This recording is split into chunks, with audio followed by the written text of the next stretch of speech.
Assalamualaikum warahmatullahi wabarakatuh. Halo teman-teman semua, berjumpa kembali dengan saya di channel ini. Di video kali ini saya akan berbagi tutorial tentang kombinasi shortcut key dari A sampai dengan Z dan kombinasi tombol kontrol plus shift dari A sampai dengan Z. Nah, teman-teman bisa lihat di layar ya. Ini kontrol A sampai dengan kontrol Z ya. Semuanya sudah memiliki fungsi masing-masing ya. Dan bagian kontrol A, kontrol B, kontrol C sampai dengan kontrol Z ini sudah saya bahas di video saya yang sebelumnya. Silahkan teman-teman cek, silahkan teman-teman pelajari ya, dan dipahami dengan baik. Karena dengan memahami ini akan bisa mempercepat pekerjaan teman-teman. Nah, sekarang saya akan fokus ke kombinasi dari kontrol plus shift dari A sampai dengan Z ya, atau gabungan dari tombol kontrol dengan shift dan juga huruf pada tombol keyboard laptop kita ataupun komputer kita. Nah, bagaimana caranya? Ikutin terus tutorial ini. Tapi sebelum lanjut, saya beritahukan bagi teman-teman yang baru menemukan channel ini dan belum berlangganan, silahkan klik tombol subscribe-nya dan aktifkan loncengnya supaya tidak ketinggalan video-video menarik lainnya.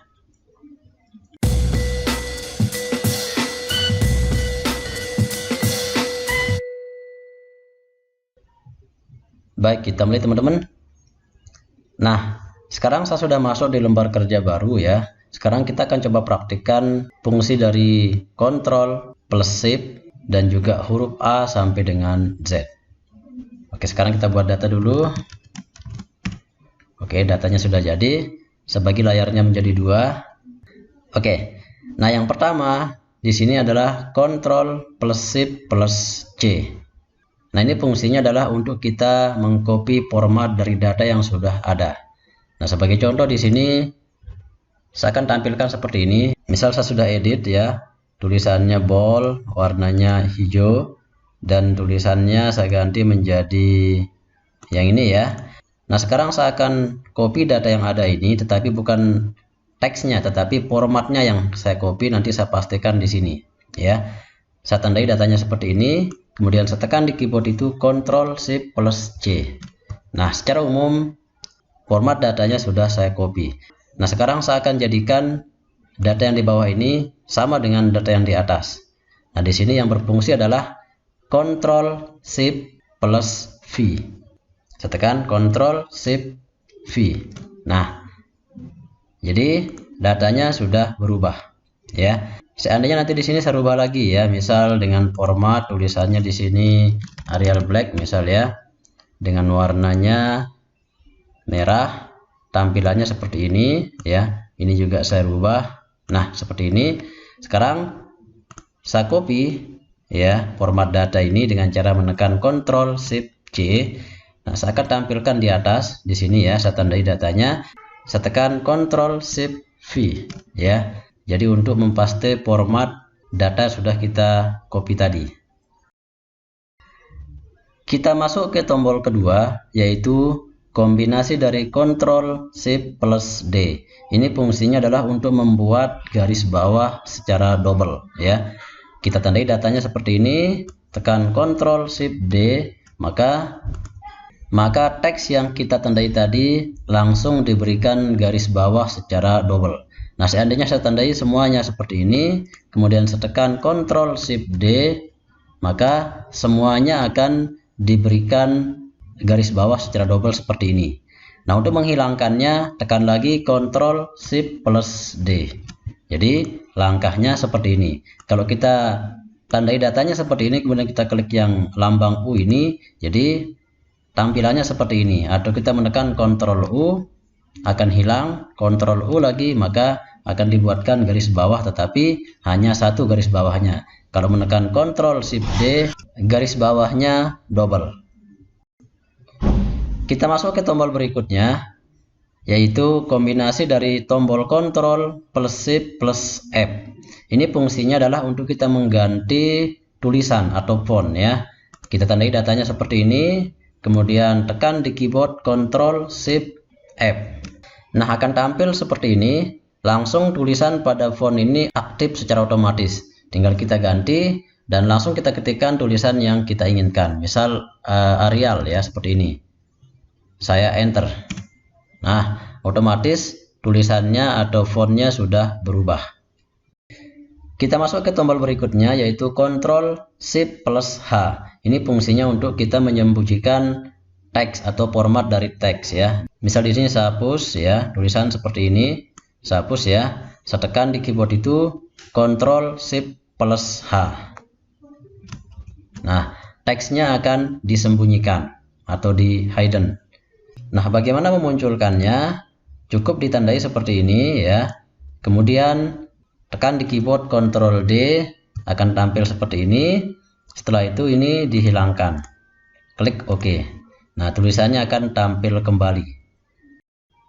Kita masuk ke tombol berikutnya, yaitu Ctrl plus Shift plus K. Ini fungsinya adalah untuk kita membuat format tulisan yang semula huruf besar semuanya tiba-tiba dibuat menjadi huruf kecil, tetapi tetap tulisannya besar. Sebagai contoh yang ini ya.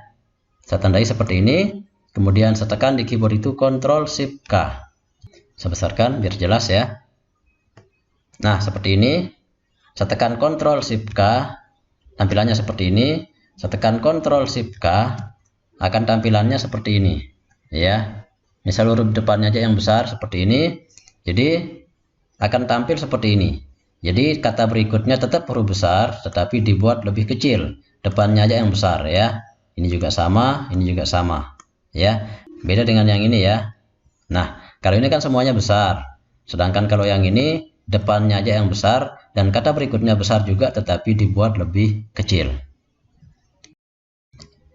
Kita masuk ke tombol berikutnya, yaitu kombinasi dari Ctrl plus Shift plus L. Ini fungsinya adalah untuk membuat bullet and numbering. Sebagai contoh saya tandai datanya seperti ini, kemudian saya tekan di keyboard itu Ctrl Shift plus L.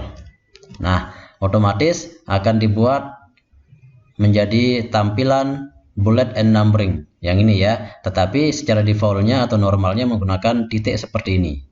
Jadi tidak bisa kita setting sesuai keinginan kita seperti ini ya. Settingannya dia menggunakan lambang titik, Ctrl Shift L. Nah, tampilannya seperti ini. Jadi itu fungsinya untuk membuat bullet and numbering. Kita masuk ke tombol berikutnya, yaitu kombinasi dari Ctrl plus Shift plus M. Ini fungsinya adalah untuk kita menormalkan indent paragraf ya. Sebagai contoh, ini saya geser ke kanan seperti ini ya. Nah, jadi untuk menormalkannya kembali sehingga tampil ke kiri, caranya kita tandai seperti ini, kemudian tekan di keyboard Ctrl Shift plus M. Nah, dia akan dikembalikan seperti ini. Kalau kita menekan Ctrl Shift M, maka akan digeser ke dalam seperti ini.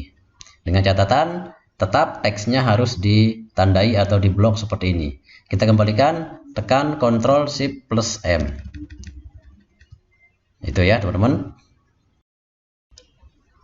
Kita masuk ke tombol berikutnya, yaitu kombinasi dari tombol Ctrl plus Shift plus N. Ini fungsinya adalah untuk menormalkan style yang sudah kita rubah. Sebagai contoh saya tandai seperti ini, kemudian saya geser ke tengah seperti ini. Ini kan melebihi dari teks yang seharusnya ya. Sekarang kita akan normalkan stylenya. Tandai datanya seperti ini, kemudian tekan di keyboard Ctrl Shift N. Nah, dia akan dinormalkan menjadi seperti ini. Jadi stylenya normal. Kita masuk ke tombol berikutnya, yaitu kombinasi dari Ctrl plus Shift plus P. Ini fungsinya adalah untuk kita membesarkan tulisan atau font size ya.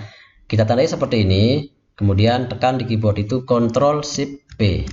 Jadi kita bisa langsung mengetikkan secara manual besaran dari teks yang kita inginkan. Misal saya ketikkan di sini 18 ya, otomatis kita klik OK. Nah, otomatis tampilannya seperti ini. Ya, kalau teman-teman mau menggunakan tombol keyboard. Kalau ada mouse atau langsung klik di sini juga boleh ya, terserah teman-teman ya, seperti ini.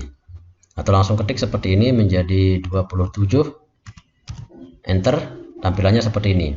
Tetapi kalau menggunakan tombol keyboard cukup dengan menekan Ctrl Shift P. Kemudian ketikkan di sini, normalnya kita pakai 12 ya, saya enter. Nah, akan kembali tampilannya seperti ini. Kita masuk ke tombol berikutnya, yaitu kombinasi dari Ctrl plus shift plus key. Ini fungsinya adalah untuk kita menjadikan teks yang sudah kita seleksi tampilannya menjadi simbol. Sebagai contoh, saya tandai seperti ini, kemudian saya tekan di keyboard Ctrl Shift key. Nah, akan tampil seperti ini. Dia akan menjadi simbol, di atasnya tertulis simbol. Kita masuk ke tombol berikutnya, yaitu kombinasi dari Ctrl plus Shift plus key. Ini fungsinya adalah untuk kita menyimpan style yang sudah kita buat. Nah, saya anggap style ini sudah sesuai dengan versi saya ya. Saya tandai datanya seperti ini, kemudian saya tekan di keyboard Ctrl Shift S. Akan tampil seperti ini. Misal saya berikan nama dengan BBBB seperti ini ya. Kemudian saya klik New. Ya, saya modif. Misal saya tambah lagi BBB seperti ini. Saya klik OK. Ini secara umum sudah saya simpan. Saya tutup. Coba kita lihat. Di tampilan style, tampil sudah seperti ini. Jadi tampilan normal sesuai selera kita. Yang ini ya. Kita masuk ke tombol berikutnya, yaitu kombinasi dari tombol Ctrl plus Shift plus T. Ini fungsinya untuk kita merubah atau kita mengganti dari hanging indent. Ya, yang ini namanya hanging indent ya, atau pokoknya indent sudah ya. Kita akan merubah tampilan formatnya dengan cara menekan Ctrl Shift T. Nah, seandainya saya geser seperti ini ya. Nah, tampilannya seperti ini. Saya akan kembalikan ke tampilan normal. Tekan di keyboard Ctrl Shift T. Jadi yang tergeser adalah baris kedua, ketiga sampai dengan akhir dari paragraf. Baris pertamanya tetap ya. Saya ulang. Ini kan baris 2 sampai baris terakhir di paragraf itu tergeser ke tengah seperti ini. Untuk menormalkannya tekan Ctrl Shift T. Baris pertama tetap ya. Nah, untuk menengahkan baris kedua ini sampai dengan baris terakhir ini tekan di keyboard Ctrl T ya. Ini pakai T ya, tetapi tidak menggunakan Shift. Tapi kalau kita gandeng Ctrl Shift T, dia akan dikembalikan seperti ini. Itu teman-teman ya. Bisa dipahami ya. Nah, untuk tombol yang Ctrl Shift V ini sudah kita bahas di tampilan pertama, di pembahasan pertama, yaitu untuk menampilkan format teks yang sudah kita copy. Sebagai contoh, saya ulang sedikit ya. Misal dengan warna seperti ini, tulisannya kita rubah seperti ini, dengan tampilannya seperti ini. Kita akan membuat tampilan yang sama seperti ini ke paragraf terakhir, tetapi hanya formatnya saja. Tekan Ctrl Shift C, kembali ke pembahasan awal ya. Saya tandai ke paragraf paling bawah seperti ini, tekan Ctrl Shift V. Nah, tampilannya seperti ini. Hanya formatnya saja ya, teksnya tidak diambil. Kita masuk ke tombol berikutnya, yang ke-15 ya, yaitu kombinasi Ctrl Shift plus W. Ini fungsinya adalah untuk membuat underline ya dari setiap data yang sudah kita tandai. Sebagai contoh seperti ini, saya tandai semuanya, saya tekan Ctrl Shift W. Nah, tampilannya seperti ini. Jadi setiap kata itu akan dibuat baris bawah seperti ini. Jadi hanya spasinya saja yang tidak diberikan garis bawah seperti ini. Itu ya. Saya tandai lagi, saya tekan Ctrl Shift W, dia akan dinormalkan seperti ini. Seandainya saya buat spasi lebih panjang seperti ini, saya tandai seperti ini, kemudian Ctrl Shift W, maka tetap spasinya tidak akan diberikan tanda garis bawah. Untuk menormalkannya tekan Ctrl Shift W. Kita masuk ke tombol berikutnya, yaitu kombinasi Ctrl plus Shift plus lambang seperti ini ya. Caranya kita tandai. Ini fungsinya untuk membesarkan tulisan ya. Kalau dia hadap kanan, kalau hadap kiri berarti mengecilkan tulisan. Oke, saya tandai datanya seperti ini. Saya tekan Ctrl Shift lambang yang seperti ini, tampilannya teksnya akan berubah menjadi besar ya. Nah, kalau saya menggunakan lambang yang hadap kiri, maka teksnya akan menjadi kecil. Tuh teman-teman ya. Ctrl plus Shift dengan lambang seperti ini akan tampil teksnya seperti ini. Kalau menggunakan lambang yang hadap kiri akan tampil seperti ini. Jadi sama dengan kita menggunakan kombinasi kontrol plus muka kurung seperti ini. Ya, ini untuk membesarkan. Kalau mengecilkan, kebalikan dari lambang yang tadi, kontrol plus lambang yang terbalik seperti ini. Oke, teman-teman, saya kira ini tutorial singkatnya tentang kombinasi shortcut key dari A sampai dengan Z, dan juga kombinasi dari tombol kontrol plus shift plus A sampai dengan Z. Bagi teman-teman yang menginginkan data lengkapnya, nanti akan saya tinggalkan di deskripsi. Silahkan nanti diambil di deskripsi ya. Dan saya beritahukan kembali bagi teman-teman yang baru menemukan channel ini dan belum berlangganan, silahkan klik tombol subscribe-nya dan aktifkan tombol loncengnya supaya tidak ketinggalan video-video menarik lainnya. Dan cek juga channel saya yang baru ya, yaitu Isnainipang 52. Di channel ini juga sudah dibahas berbagai macam hal terkait dengan komputer. Dan kalau ada yang masih bingung bagaimana caranya, silahkan tinggalkan pertanyaan di kolom komentar video ini. Silahkan di-share ke semua sosial media masing-masing supaya semua bisa merasakan manfaat dari tutorial ini. Terima kasih atas waktunya untuk menonton. Kita bertemu di tutorial berikutnya. Wassalamualaikum warahmatullahi wabarakatuh.